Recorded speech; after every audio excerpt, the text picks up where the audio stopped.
من بندا عبد اللطيف عبد المجيد قلي ساڵی 1932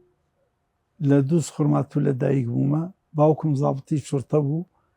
و من لە مناڵی لای باپیرم بوو. باپیرم محەممەد بەگ جانوێز بەگ گل ڕئیس عەشێرەتی گل بوو، کێشەی هەبوو لەگەڵ تاڵەبانیەکان.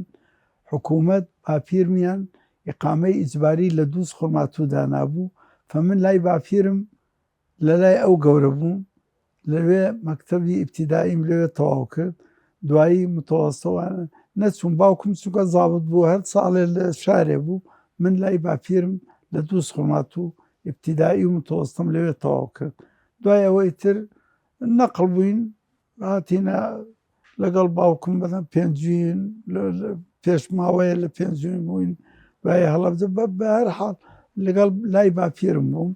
فدوایی متەوەستە و ئەوانە کە تەواو بوو عەدادیە هاتینە بەغدا. لە بەغدا من لە کولیەی دراسات ئیسلامی وەرگیرام، بە ڕۆژیش مۆزەف بووم لە وزارەی بەلەدیات. بەڕەحمەت بێ ئیحسان شێرزاد و ساڵح یوسفی منیان مەجمەعی عیلمی کوردیان دانابوو، منیان نەقڵ کرد، منیان کردە بەڕێوەبەری مەجمەعی عیلمی کوردی لە بەغدا. دوایی ئەو سێ مەجمەعە، مەجمەع عیلمی کوردی و مەجمەع عیلمی العەرەبی و مەجمەع اللوغە السریانیان کردە یەک مەجمەع. دوای 3 ساڵ کرایە هەیئە الکوردیە، هەیئە العەرەبیە، هەیئە السریانیە. منیان هەڵبژارد بوومە مودیڕ عام مەجمەع عیلمی العێراقی. هی هەر سێکی. بەناوی خۆی بەخشندەی میهرەبان، سڵاو لە بینەرانی کەناڵی ئاسمانی پەیام. خۆشحاڵم لە بەشێکی تر یاخود حەڵقەیەکی تری بەرنامەی جێپەنجە بەیەوەی بەڕێز و خۆشەویست گەشتمەوە. هەوڵ دەدەین لەم بەرنمەیەدا قسە لەسەر کۆمەڵێک باس و بابەتی گرنگ بکەین، بە تایبەتی قسە لەسەر باس و بابەتی کتێبی بیرەوەری کەسایەتێکی دیار کە بەڕێوەبەری کارگێڕی پێشووتری کۆڕی زانیاری کورد و دواتر کۆڕی زانیاری عێراق بۆ ئەویش عەبدولەتیف گلیە. هەوڵ دەدەین قسە لەسەر ناوەڕۆکی کتێبەکەی بکەین بە ناوی یادگەیەک لە مێژووە. خۆشحاڵم کاک عەبدولەتیف بتوانین لەم بەرنمەیە گفتوگۆیە بکەین لەسەر ئەو ڕووداوانەی کە بەڕێزت باست کردووە لە ناو کتێبەکەتە، تاوەکو بینەران بەرچاوڕوون بوون لەسەرەوەی ئەو ڕووداوانەیە خود دیوی شاراوی ڕووداوەکان کە نەزانراوە بێتۆ لە ناو کتێبەکە ئاماژەت پێدابێت. بەڕێزت لە کتێبەکە بێگومان سیڤیەکت باس کرد، ئێسا کورتەیەکی سیڤی خۆتت باس کرد، باسی خۆتان و بنەماڵی خۆتان کرد. ئێوە بنەماڵەیەکی بەگزادە بوون لە ناو عەشیرەتی گلی. ئەو کاتانە بۆ خۆی بەگزادەکان بەلایانەوە ئاسایی بوو ببوونایە بە زابتی پۆلیس یاخود بە پۆلیس و ئەوانە کە زۆر جار لە نەریتی عەشرەت و خێڵ و ئەوانە هەندێک چۆنەڵی وەزیفە هەبوو لەوانە وەکو عیبەوا بێ یاخود بە کەم و کورتی لێ ڕوانرا. تۆ هەم باپیریشت باس کرد و هەم لە کتێبەکەشە ئاماژە بە جەنابی باوکی ڕەحمەتی تەکەی کە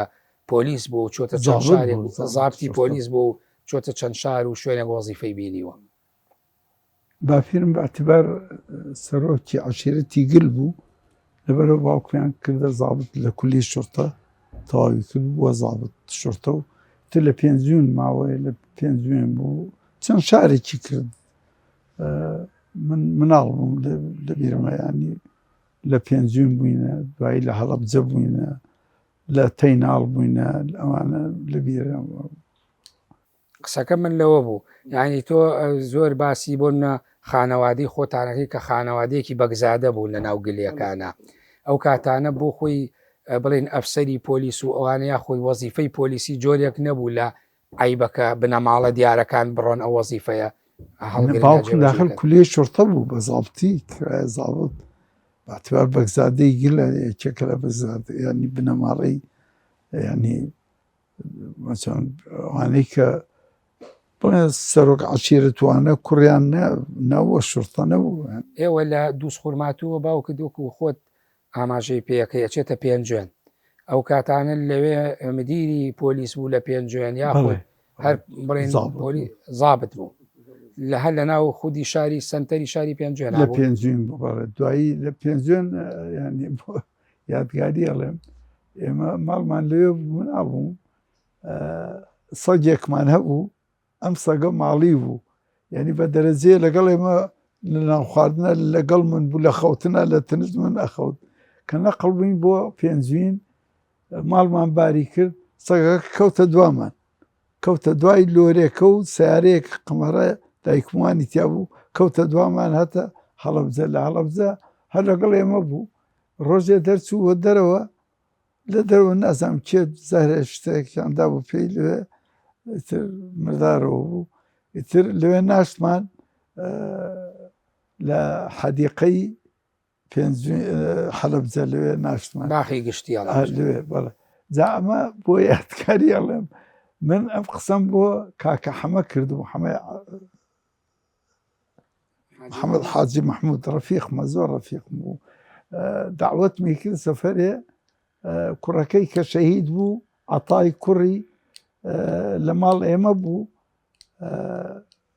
قسە دێنێ عەتا کە شەهید بوو ئەو لە شەڕا بوو تەل الوەرد لەوێ شەڕێ کرد لەگەڵ داعش وانە شەڕێ کرد خەبەریاندا بوو پێ وتمیان عەتا شەهید بوو وتبووی ئاگدار کاکلەتیب بکەن جەنازەکە ببەن بەس ئاگدار کاکلەتیب بکەن من لە هەولێر بووم تەلەفۆنیان بۆم کرد وتیان عەتای کاکە حەمە شەهید بوو و کاکە حەمەش لە ناو شەڕە و توێتی ئاگدار کاکلەتیب بکەن وەڵام منش لە هەولێر و بە سیارەی خۆمە بوو بە ئیشێک چوو بووم بە پەلە گەڕامەوە سیرەکەم لە بەردەم نەخۆشخانەی کەرکووک جەنازەی عەتایان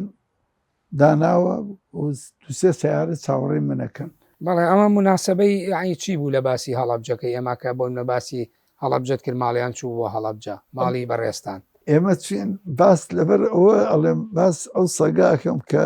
لەوێ مرد لە هەڵەبجە لەوێ دەربانیان داوپی جا دوای چەند زەمانێ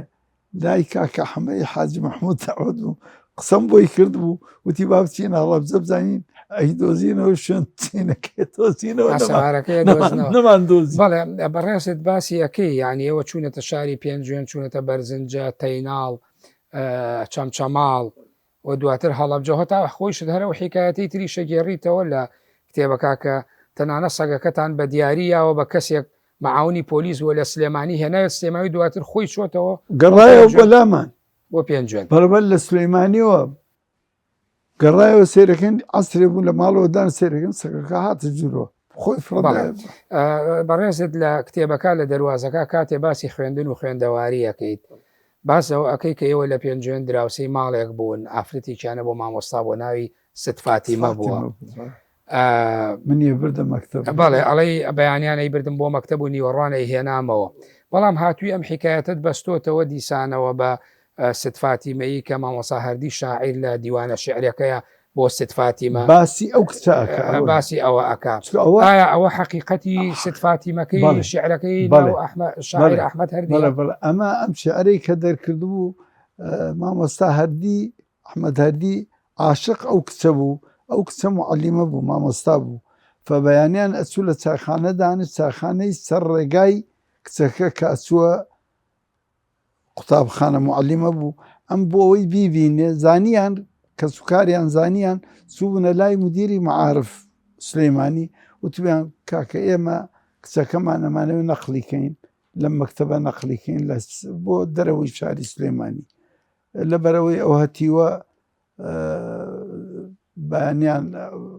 یعنی ئەوەستێ لەگەڵ کچەکەمان قسەکە و ئێمە نامانوێ ئەو کوڕە لەگەڵ ینی ئەحمەد هەردی هین بێ لەبەرەوە نەقلان کردبوو بۆ پێنجوین بەڵام کاگلەتیف کاتێکە سەیری بەڵگەنامەکانەکەی کە سوکارەکەی بە تایبەتی کوڕەکانی کە نخبەی خوێندەوارن باسیەکەنەڵێن ئەو ست فاتیمەیە ناوێکی مستعار بووە هەروەکو خۆشی ئەڵێ یەکێک لە کوڕەکانی بەر لەوەی وەفاتکا کە چۆتە ژووت سەری پێی و تۆ بۆ خۆشی باوە پێمان بڵێ ست فاتیمە کێیە ئەی توێتی نایزڕێنم ناوەکەی یعنی ست فاتیمە ناوی مستعار بووە ڕاستەوخۆ ناوی ست فاتیمە نەبوو ئەوەی کە بەڕێزت باسیەکەی ئەوان لەوانەیە ئەوە ڕەتەکەنەوە ئەو معلوماتی کە بەڕێزت باسیەکەی حقایق ئێمە لەوێ ئەمما کوڕەکانی دوای خۆی قساکەن زۆر شت هەیە ڕەدی منەدەن گوایە یەکێ لەوانە بۆ کامل بەسیر لە عایلەیەکی فەقیر و لەگەڵ من سزم بووە کوڕی لەم ڕۆژانە هینێکی نووسیوە کە باوک من فەقیر نەبووە و وابووە و کە بوانە بەس کاک لەتیف ینی شعرەکەی مامۆستا ئەحمەد هەردی لە کۆتاییەکەڵێ سلێمانی 1950 ئەوەی کە بەڕێزت باسیەکەی ئەگەر قەرار بوو بێ ئەم بوو بێ و ئەو ست فاتیمەیە لە سلێمانی بێت لە 50 ئەم شعرەی نووسی بێکە تۆ لە کتێبەکە باسیەکەی کەواتە بێت دوای 50 لە پێنجێن بوو بن بەڵام تۆ لە کتێبەکەی خۆتە ئەڵەی 1948 ینی ئەم زانیاریە لە ڕووی زەمەنەوە فەرق و جیاوازیەکی زۆری هەیە. ناوی ست فاتیمە بوو ناوی وابوو ئەمجا بەڕێزیت ئاماژە بەوەکەی کە دوایی مامۆستا ئەحمەد هەردیت بینیوە و توێتی وایە بەڵام خۆشی ئەڵێ ینی ست فاتیمە ناوێکی مستەعار بووە نەک ناوێکی ڕاستە ئێمە وابوو چکە هەر لە ڕووی عورفی و نەریتی کۆمەڵایەتی شەوکاتی خۆی ئەگەر پیاوێک پیا هەڵدانێک یاخود شعرێک و دەقێکی هەبووە بەسەر ئافرەتێکە لەوانەیە ڕوبەڕووی کۆمەڵێ بەریەکەوتنی کۆمەڵایەتی ئەبوونەوە نە ئەتوانە ناوی ڕاستە و خۆ چۆن هەروکو نالی شاعیر باسی حەبیبە ئەکا بەڵام حەبیبە بۆ خۆی ناوە ئەسیەکەی خۆی ڕاستەکەی ئەمە وایە یان ئەمە وابوو ینی جا عەجەبات لە هینەمە خۆل من لە مەکتەب نەبوومە و کاتێ یان کە ینی بەس پیانەوە ست فاتیمە ینی هەر ناویشی ناو ناسنامەکەی ست فاتیمە بوو. بەڵێ ومێدەوارم یعنی زانیاریەکانی تۆ بەشێک بێت لە ئیزافەی ئەو معلوماتانەی کە باسەکرێت لەسەر ئەو دەقە شعرەی مامۆستا ئەحمەد هەردی بەڵام کوڕەکانی بە تایبەتی ئەو دوو کوڕی کە زیاتر لە نخبەی خوێندەوارن ئەڵێن ئێمە خۆمان ئەو ست فاتیمەمان ناسیوە ئەوە نەبووە کە لەو کتێبا باس کراوە ئەڵێ لە ناوەڕاستی نەوەتەکان وفاتی کەواتەم زانیاری ناو کتێبەکە ئەکرێ بڵێن ینی زانیاریە کە مەرجنیە تەواو بێ ئەوەی بەڕێزت ناوی وابوو وایان پێ ست فاتیمە. بەڵێ ئەو کاتانە ئێوە کە لە پێنجێن بوون باسێکی تر باسەکەی باسی ناونیشانێکت خولەپیزەیە ئێوە خولەپیزەتان بینی خۆتان من نەم دیوانە خێر ئەمر بالقەبز لە حەقی دەرچوو تاقیبیانە کرد هاتن شۆرتەوەوان ڕۆیشتن تاقیبی خولەپیزیانەکە من نەم دیوانە بەڵام خولەپیزە کاتی خۆی بەوە مەشهور بوو کە زیاتر پۆلیس ڕوبەڕوێ بوویان و پۆلیسە کوژێ ئەو کاتانە ئێوە بۆ خۆتان مەترسی ئەوەتان نەبوو باوکت ئەفسەری پۆلیس بوو باوکم هیچ ئەزیەت کەسی نەدا ڕێز و حرمەت دایمە. بەڵێ ئەو کاتانە ناونیشانی نووسینەکەی تۆ کە نووسراوە خولەپیزە یعنی کە کاتێ ناوەڕۆکە خوێنیتۆڵی باسێکی گرنگی خولەپیزەی تایە بەڵام باسی ئەوەکەیت کە ڕوبەڕوو بۆتەوە لەگەڵ چەند پۆلیسێکە لە ڕێی سەربازگرتن و حکایەتە چۆنە چوون ئەمر بالقەبزیان لەو دێ لێ ئستدامی کرد و لەگەڵیانە کوژران شورتەکان کوژران و ڕای کرد بۆ یانی هەر بە شاخەکانەوە بوو. بەڵێ ئێوە ئەو کاتانە بێگومان شاری پێنجێن بەوە مەشهور و بە تایبەتی لە ناوەڕاستی چلەکان بوومە لەرزە لێ بوومە لەرزە لە پێنجێنی ئەدا بەڕێز و باسیەکەی لەبەرەوەی سەقفی ماڵەکانیان بەشێکی چین کۆ بوو مفتی شاعیر شعری هەیە بۆ پێنجێنی نووسی و ئەڵێن مناسبەی نووسینی شعرەکە کە باسی پێنجێن بەبێتەوە نزیکە مەرگەم ئەکا بەهۆی ئەو بوومە لەرزە و وێرانکاریەوە بووە ئێوە هیچ ئەو ڕووداوانە یاخود حکایەتی بوومە لەرزەکانت لە بیرە بەڕێزە چۆن بوو ئەگەر لە دەرەوە خەوتین لە ترس بوومە لەرزیانی لە دەرەوە دایمە لە دەرەوە نەک لە ناو ماڵ لە ناو ماڵ ناخەوتین لەبەر بوومە لەرزێ ئەو بوومە لەرزەکەی ساڵی 45 بەڕێزت مناڵ بووی لەوێ مناڵ ئێوە مفتی شاعیرتان نەبینی و کاتانە یاخود ئەدناسی لە پێنجێن بوون ماوالی سردوو ماوەی چەند ساڵ لە پێنجێنمانەوە وابزانام ساڵێ بوو شتێوا بوو ساڵێ دوایی نەقلی هەڵەبجە بووین لە هەڵەبجەش ماوەی لە هەڵەبجە بووین دوایی لە تەیناڵ بووینە بە حکم وەزیفەی باوکم کە زابط شۆرتە بوو. ساڵی چەند گەڕانەوە بۆ کەرکووک لە 54 لە ڕێدار بووین ڕێدار دوایی لە کەرکووک لە کەرکووکیش دوایی باوکمە زابط شۆرتە بوو لە کەرکووک. ئەی ئەو سەروەختەی کە باسی خۆتەکەیڵێ من هەڵبژێران بە پرسی قوتابیانی پارتی و جێگری بەرپرسی قوتابیانی حیزبی شوعی لە عێراق ئەو کاتانە لە دووس بوون لە دووس بوون سەردەمی کەی بوو ئینقیلابەکە کرابوو یاخود پێش ئینقیلابەکە 1950 طبعا بەڕێزت بازەوەکەی بەرپرسی یەکێتی قوتابیانی کوردستان بووی لە هەمان کاتا جێگری یەکێتی قوتابیانی گشتی قوتابیانی عێراق هاتینە بەغداد لە مؤتەمەری قوتابیانی عێراق لەوێش بەشداریمان کرد لە سینەما خیان. بەڵام شتێک هەیە لێرە کاک عەبدولەتیف، یعنی چۆن تۆ توانی لە کاتێکا بەرپرسی قوتابیانی پارتی بیت و لە کاتێکا جێگری قوتابیانی حیزبی شیوعی بی کە دوو حیزب بوون و دوو دنیابینی جیاوازیان هەردوو لە متفق من لەسەر من هەردوو لە ڕێزیان لە منێک، بەڵام ئەکرێ ئەندامێک هاو بەشوێ لە نێوان هەردوو لایەنە. ئەنام چێ من یەکێک لەوانە بوو کە منیان زۆر ڕێزیان لە من زۆرێک شوێرەکان نەک ئەندام وەکە ئەندام من پارتی بووی بەڵام ئاخر بەرپرسایەتی شتە بێ لە ناو قوتابیانی حیزبی شیوعیە بۆ خۆی ئەوان منیان هی کروتیان نێمە قبولمانە ئەو ببێتە یعنی ئەمەیان هیک. بەڵێ بابەتێکی تریش هەر کە لە سەرەتاوە باسی ئەەکەی کاتی خۆی بارزانی نامەیەکە نێرێ بۆ سەید موحسین حەکیم بۆ مەرجەعی باڵای شیعەکان ئەینێرێ بە دکتۆر مستەفا زەڵمی و دکتۆر محەممەد شەریف و عەلی محەممەد حاجی محەممەد ئەینێرێ تۆ ئاگاد لە ناوەڕۆژی و نامە بوو هەر بۆ پشتگیری شۆڕشی کورد و ئەوە بوو نا بۆ پشتگیری نییە بەڕێز لە کتێبەکە باسیەکەی ئەڵەی بۆ ئەو بوو کە کوشتاری خەڵکی کورد حرام کە ئەوش حرامی ئەکا دوای ئەوە طبعا ئەو کاتە سەردەمی زەعیم سدیق بوو کە کوشتارەکەکە لە 63 لەسەر بوو. تۆ بە مناسبەی چی لە ناو کتێبەکەی خۆتا باسی ئەم نامەیەت هێناوە باسیەکەی تەسیری ئەو ریسالەی ئەو کاغزی بارزانی نەمر بۆ حەکیم ئەوە بووە سەبەب ئەوەی کە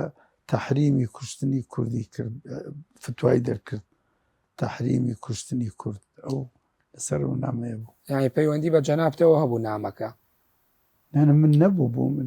من فقط ڕیسالەم گەیان کاغزەکەم گەیان. یعنی ئەو نامەیە بەڕێزت گەیاندت گەیانتە دەستکێ ئەوەی مەرجەعی هینی شیعە ناوەکەی نووسیمە لێت. بەڵێ سەید موحسین الحەکیم. سەید موحسین حەکیم من بەدەست خۆم بردم ڕۆژ لە لای نانم خۆ. بەڵام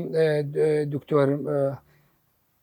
محەممەد شەریف باسیەکە کە خۆیان بردویانە هەتا حیکایەتی تەسلیمکردن و باسکردنەکەشی باسەکەویش کتێبێکی بیرەوەریەکانی خۆی بە کورتی بە عەرەبی نووسیوە. ڕەفیقمان محەممەد شەریف بەڵام ئێمە دەوروانە بوو لە مۆزوع. یعنی بەڕێزت نامەکەی بارزانیت گیان ئەوان بڵێن دکتۆر مستەفا زەڵمی و دکتۆر محەممەد شەریف و محەممەد عەلی حاجی محەممەد تەنها تا بەغا گەیاندیان دوایی بردیان بووین بۆ من لەگەڵیان بردمان چۆن ناو من نییە نامە بەسمەوەیە بۆ ئەو کاتەکە بردیان بۆ نەجەف بەڕێز لەگەڵیان بووی زۆر متاکید نیم بەڵام کاغزەکە زانم کە ها دێمە گەیانمانە جەماعەت چوون بردیان. بەڵێ چکە من گفتوگۆم ساز کردووە لەگەڵ دکتۆر محەممەد شەریف باسە گەیانی نامەکە ئەکا بێگومانە و ناوانەی بەڕێز دێڵی باسیەکە بەڵام ناوی بەڕێستی تیانیەکە لەگەڵیان بووبی. بەڵێ باسی بابەتێکی ترەکەی دوای ئەوەی کە ناکۆکیەکانی ناو پارتی دیموکراتی کوردستان ڕوو هەیات و باڵی مەکتەبی سیاسی جابنەوە و لە ساڵی 1960 کۆنگرە ئەکەن لە کەلار. دوایەوە ئەو حیکایەتت باس کردووە کە جەنابی مام جەلال لە بەغدا تۆی بان کرد و بانگێشی کردوی ئیشان لەگەڵ بکەیەوە چۆن بوو؟ من لە ئەبوونواس شار ئەبوونواس هاتنە دوام وتیان ناوەکیم لە ناو کتێبەکە نووسیمە وتی مام جەلال داواتەکە چوون زۆر ڕێزی لێم گرت و دانیشتین و وتی حەزەکەم لەگەڵ ئێمە بی مەلایی و جەلالی دروست بوو وتمەڵای مامە من دراساتی ئیسلامی خوێنم من قەناعەتم بە ئینسان هەیە وتم خوا تەعالا لە قورئانە فەرمێ من ماستەرم تەمان دوایی لدراسات إسلامية وخوا تعالى لقرآن بستيك جاء فرمي عليه يا أيها الناس نالي أيها المسلم أيها الكردي أيها العربي القرآن تأتي بسويك جار بس بلى يا بلى. أيها الناس يا أيها الذين آمنوا آمنوا يا أيها الناس خطاب يا أيها الناس إنا إنا خلقناكم من ذكر خلقنا وأنثى تيايا الله والله بسويك جار يا أيها الناس كي تيايا أخذ تايتي بلى هو متأكد بلى فلبرو ثمان بومة الطير يصدوا بالهم هي بالكي ملاية بالكي جلالية أفرم لعسمان كامي بكوي كان بالي بكوي طيركا كوي تخواروا فلبرو من لقال هردو لام وإن شاء الله ناكوي وطير العسمان ناكوي کاتێک ئێوە لە بەغدا بوون لە ساڵی 1963 ئەو کاتانە کە دواتر کە باسی 16 ماکرد ئەو جیابوونەوانە ڕوویدا تۆ نەبووی بە بەشێک لە لایەنێکی دیاری کراویان وەکو خۆت فەرمودانی هەردوو باڵی باڵندەکە بووی من لقال هردو لا علاقات مرم يعني حتى بدرجة مام جلال زور رزي لمن قرد كاتب ملايو جلالي بو داوای من یەکرد زۆر جار ئەچووم بۆ لای جارێکیان وتیان کولێی شورتە کراوەتەوە وەڵا باوکم نادێ دوام وتی مام جەلال زۆر ڕێزت لێگرێ ئەوان ئەو کات لەگەڵ حکوومەت عێلاقییانە بوو وتی بەشک وا بکەی حەمدی برات و ساڵح ئەحمەد ڕەحیم و والی محەممەد هەر خزم خۆمانە و تێمانە خەریج ئادادیان ئەگە تۆ مام جەلال ڕێزت لێگرێ پێی بڵێ لەوەیە ئەوان 30 مەقعدیان بۆ هاتووە وەریان ینی داخلی بکەن وڵات چوومە لای مام جەلال چووم وتی تۆ بە من ئەڵێی وتی ئەوە لای کەمالی برادەرتە کەمال محەدینی ڕەفیقت خۆ لای ئەوە کەمال لەوە وتی وەرە وەرە دەستمە وەرە ناوەکانم بدەرێ وڵا ئەو سێ ناوەمدا پێی 30 ناویان دانابوو تەقدیمی بکەن سێ ناوەکانی یەکەم و دووەم و سێمی لابرد ئەمانەی منی داخل کرد داخل کولێ شۆرتە بوون ئەو کاتانە داخل بووی بەڵێ لەو کتێبە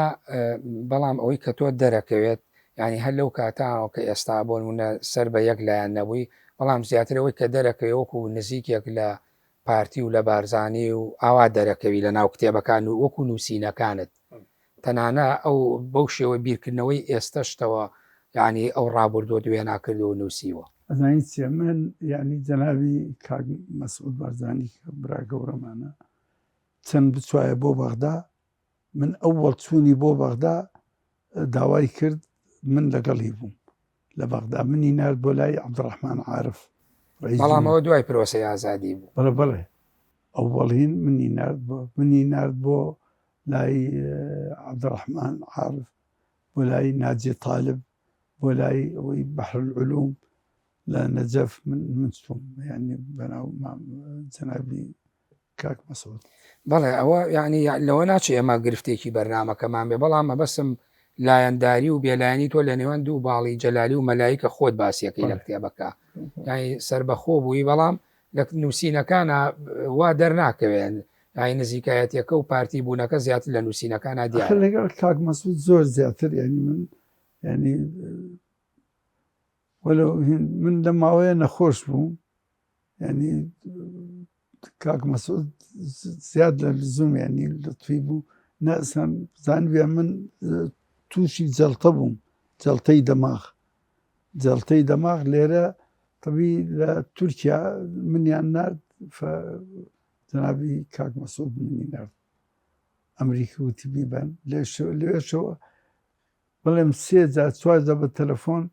وتوێ بەس کاکڵەتم هیچی لێ نەیە بۆ کۆ هینە بەس هین بێ ینی هین بێ تیمامیان بە منەدا زۆر بەڵێ ئەوە بابەتێکی کۆمەڵایەتی خۆتانە بێگومان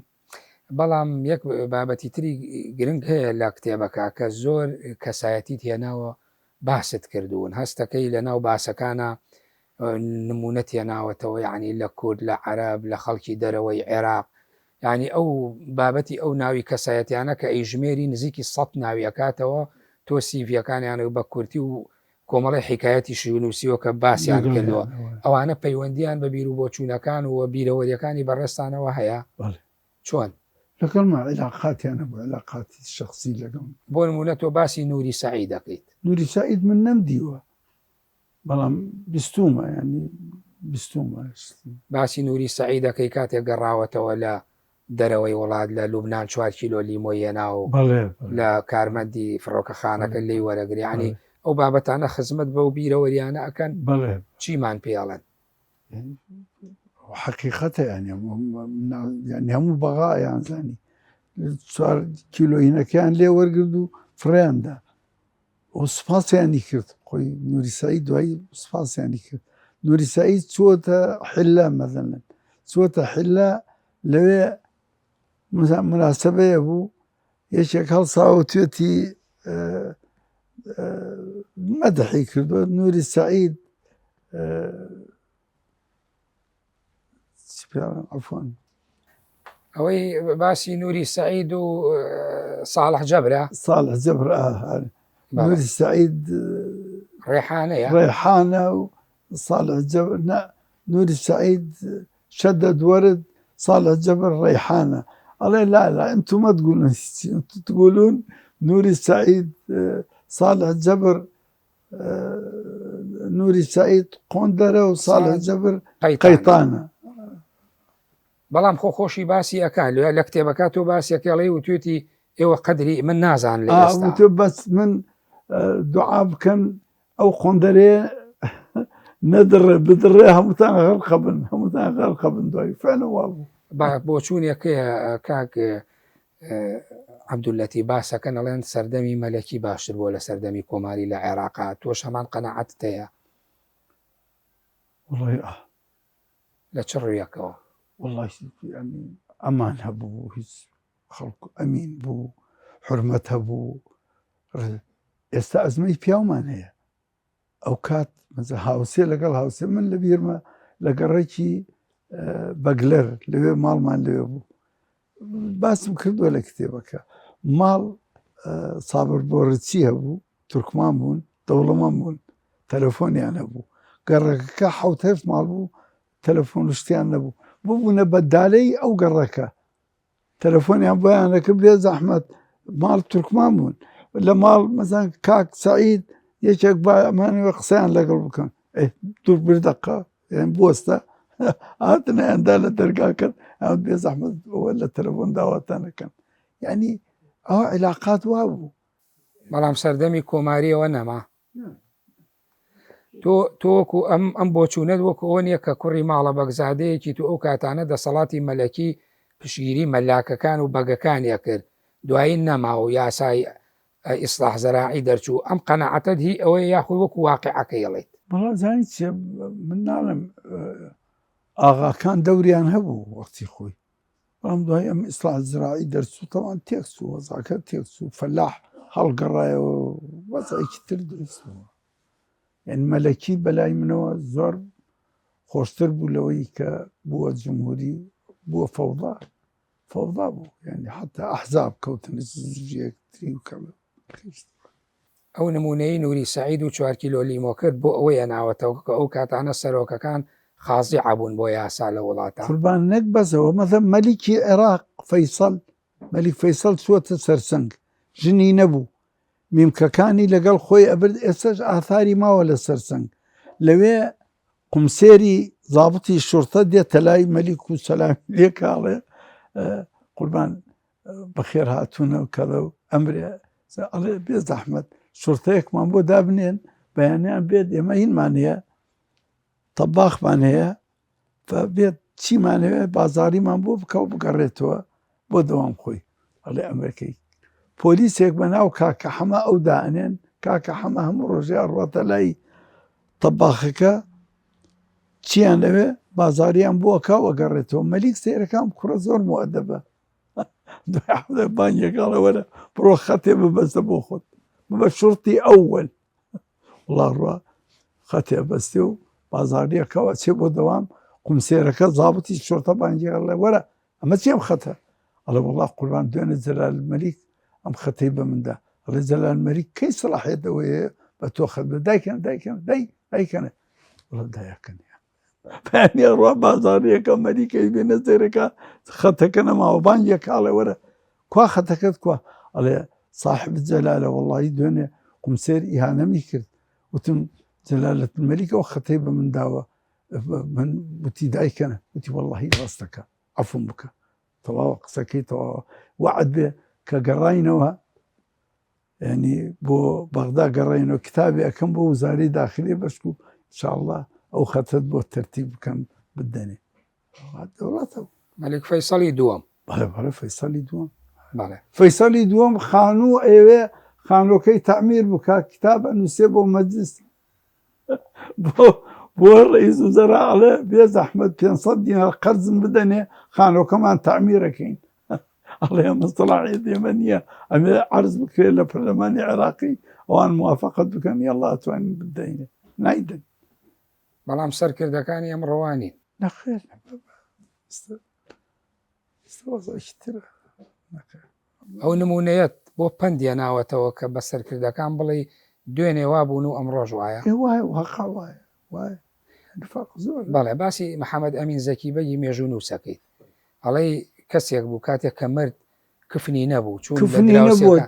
شون حقائقه شون قرض يعني كردوها 4 دينار يعني قرض كردوها بوي بين ئەو زانیاریانت لە ئێستا نامێ بڵێم ئێستا مەسئول نەک مەسئول ئەندامێکی یەکە لەو حزبانە کە سەرکردنە ینی لە لیزەی مەحەلی وانەی ئەو حزبانە بڕسێ قەس و قسووری کە نیشتیوە جەنابەت لە کاک مەسعودەوە نزیکیت وەکو ڕاوێشکار بەڵێ ئەم شتانەی هەرگیز بۆ باسەکەی پێ باسی یەکەم زۆر پێخۆش ڕێی چییە لەسەری ینی کە تۆ ڕاوێش بە تۆکە کە ئەم شتانەی پێڵی وەڵام گوێت ئەکا بە دوای وەڵی من قسەی بۆکەم مەتەن تۆی گەێنی بەڵام دوایی نازانی ئایا جێبەجێ خۆ ناچم متابعی بکەم بەڵام مەزم من چووەتە بەغدا ڕاستەن داوای منی کردووە من چوم لەبین هەموو مەکتەب سیاسی دانیشتون ئەندامان مەکتەب سیاسی سێرەکەم ئشارەتەکە داوای منەکە هاتن ڕاستە فەرمی ئەو وەکو لایەنی پەیوەندی خۆتانە بەڵام مەبەسم واقعەکە کە تۆ نمونەی نووری سەعید دێنیتەوە فەیسەڵی دووەمێنیتەوە ئەمین زەکی بەگەێنیتەوە لە کتێبەکە ئەمە نیشانەی جۆرێک لە ئەوەی کە ئەوانەی یان نووسەر بوون یا سەرکردە و بەرپرس بوون وەکو میلەتەکە هەژار ژیاون مەبەسم ئەوە بوو یعنی ئەوانە و پەیامانەی پێگەێنی تۆ من ئەگەێنم من وەمە على ڕسوول بەلاغ من ئەگەێن ڕاست پێیتوانم ئەوەی ئەمین زەکی بەگ لە چ سەرچاوەیەکە وەرەگرتووە و زانیاریانە من پیاوی مەجلس بووم لە ناو مەجالسا گەورە بوومە پیاوی دێوەخان بوومە بەڵێ تۆ ئەو کاتانەی کە لە بەغدا بیت بێگومان ئێمە دوو سەردەمی جیاوازمان هەیە کە سەردەمی دروستبوونی کۆڕی زانیاری کوردە لە ساڵی 1970 دوایی لە 1970 ئەبێ بە کۆڕی زانیاری عێراق تۆ بەڕێوەبەری کارگێڕی کۆڕی زانیاری کورد و عێراقی شەبی دوایی بوو من ئەوە ئەحسان شێرزە بەڕەحمەت بن مامۆستا ئەحسان شێرزاد و ساڵح یوسفی بەڕەحمەت بن ناردیانە دوای من وتیان تۆمان داناوە مەجمەعی علمی کوردی دانراوە تۆ ببیتە مدیر عامی ئەو کۆڕە هی مەجمەعی علمی کوردی بوومەوە لەوێ طبعا مەجمع علمی کوردی هەبوو مەجمع علمی عەرەبی هەبوو مەجمع لغة سریانی هەبوو دوای چەند ساڵێک هەرسێکی دەمج کرا يعني كراية يك مجمع علم العراقي هيئة الكردية هيئة العربية هيئة اللغة السريانية شل أندام درجة أكثري وزير بون أمانة عضوي مجمع بون شل أندام بون أمانة بالإجماع من يعني هالبجار بون مدير عام مجمع علم العراقي ومدير الهيئة الكردية إضافة لوظيفتي بله بەڵام ئەوەی بەڕێزی باسیەکەی جەنابەت ئەو کاتانە لە وەزارەتی هین بووی لە شارەوانی بوویت چۆن یعنی ئێوە لەسەر چ بنەمایەکە لە شارەوانی ئەبن ئەتانگوازنەوە بۆ کۆڕی زانیاریە کە سەر و ساختی لەگەڵ مەسلەی زمان و فەرهەنگ و مێژ و بابەتی ئەدەبی و ئەوانایە مجمع علمی کوردیان دانا مجمع علمی عراقی مجمع علمي عراقي عندنا ئەحسان شێرزاد بەڕەحمەت بێ لەگەڵ ساڵحی سوین نردیان لە دوای من موەزەف بووم لە وزارەی بەلەدیات مدەقق بووم وتی ئێمە تۆمان داناوە ببیتە مدیری مەجمەعی کوردی لە عێراقدانراوە بە تراحی ئەوان منیان نەقل کرد بوومە مدیر ئیدارەی مەجمەعی علمی کوردی دوایی چەند ساڵە دوای 3 ساڵ هەر سێ مەجموعەکەیان یەک کرد 40 عضو دەرەجەی وەزیر زۆری هەر وەزیر بوون لە کۆبنەوەیەکی گشتی هەمویان منیان هەڵبژار بوومە مدير عام مجمع علم العراقي ومدير الهيئة الكردية إضافة لوظيفتي. ئەوەی بەڕێزت زیاتر کارگێڕی و ئیداری بوو نەک ئیشکردن لە ناو بابەتە ئەدەبی و زمانەوان شتەکان ئیداری بوو تۆ لایەنی ئیداری بوو واتە تۆ لەگەڵ ئەو هەموو خەڵکە خوێنەوار و ڕۆشنبیر و ئەکادیمیان مامەڵەت هەبوو لای ئەزانی چ بۆ نوکتەی گەڕم ژوورەکەی من سایقم هەبوو ڕەجەب سیاری دایرەم هەبوو من لە ماڵەوەم سیارە هاتە دوام ڕەجەب هاتە دوام وەختی ئەچووم ژوورەکەی من هەموو پڕبوون هەموو ئەمە نووسەرەکان و ئودەبا و شوعرا کورد و مەلاجەمی ڕۆژبەیانی و فڵان و هەموو لەوێ دانیشتن پێشەوەی من بڕۆمەوان لەوێ دانیشتون لە چایە خۆن بەڵێ ئەوە باسێکی گرنگە ئەوە باسی ئەەکەین لە بەشی دووەما بە تایبەتی چڕیەکەینەوە لەسەری تەوەرەکان هەموو تاوتویەکەین بە تایبەتی مەجموعی علمی یا بڵێن ئەوەی کە پێوتە کۆڕی زانیاری کورد و کۆڕی زانیاری عێراقی دواتر بابەتی زۆر گرنگی تایە وەکو خۆشت لە کتێبەکە باسیەکەی ئەمە بەرهەمی ڕێکەوتنامە 11 ئازاری ساڵی 1970 بوو ئەمە گرنگە بەڵام لە کتێبەکە لە شوێنەکە بابەتێکی بەڕێستی تایە یعنی بڵێن دیکۆمنتێک کە بەڕێزی خستوتە ڕوو باسی بارزانیەکەی کە نامەیەکی ناردۆ بۆ ئەحمەد حەسەن بەکر لەویا کە باسی نامەکە ئەەکەی ئەڵێ ئەمە دەقی دیکۆمنتەکەی تیان نییە بۆ ئەو کاتانە یەکسەر ڕاستەوخۆ باسی ڕاپەڕینی ئازاری ساڵی 1990 و کوردستانەکە ئەو بەڵگەنامەیە چییە ئەڵەی باسیەکەی ئەڵەی ئەو نووسراوە ماو ئەمە بارزایی نردوێتی بۆ ئەحمەد حەسەن بەکر من نەمبردووە بۆ هێنیانی بۆ ئەحمەد حەسەن بەکر خۆ من تۆ نەتبردووە بەڵام لاپەڕە 55 کتێبەکە چاپە کوردیەکەی باس لەوە ئەکا کە بارزانی نامەیەکی نردووە لەسەر پەیوەندیەکانی وان کورد و ئەوان تحریمی کوشتنی کوردی کرد ئەوەی بەکرد بەڵام دەقی نامەکەی تیانە تۆڵی ئەمەش دەقەکەیەتی لە کتێبەکە چاپ نەکراوە وتم بزانام ئەگەر دەقەکەی لە برد بێ بۆ بینەران باسی کە وەکو بەڵگەنامە بمێنێتەوە وڵی داوای کرد کە تەئیدی هین بکەن ینی دژی شەڕی کورد بکرێ ئەوە بوو کتێبەکە سارەکە ئەوە یعنی ئەوە جیاوا بوو لەوەی سەید موحسین الحەکیم ئەمە بۆ ئەحمەد حەسەن بەکرە باسیەکەیت لە کتێبەکە لە چاپە کوردیەکەی لاپەڕە 55 ئاماژەی پێەکەیت وایە تۆ ئەی چۆن بەڵگەنامەکە نەخراوەتە ڕوو وڵی نازام من هاتەبیر داوای لێورد نازم بەڵێ من کۆتایی بە بەشی یەکەمی بەرنامەکە مێنم لە بەشی دۆما گفتوگۆکەین لەسەر باس و بابەتێک بە تایبەتی کۆڕی زانیاری کورد و عێراق بەڵێ بینەرانی بەڕێز و خۆشەویست بەم شێوەیە هاتمە کۆتایی بەشی یەکەمی بەرنامەی جێپەنجە لەگەڵ عەبدولەتیف گلی بەڕێوەبەری کارگێڕی پێشووتری کۆڕی زانیاری کورد و دواتر کۆڕی زانیاری عێراق تاوەکو بەشی دووەم بەخۆی گەورەتان دەبسپێرم کاتێکی خۆش بۆ هەموو لایە سپاس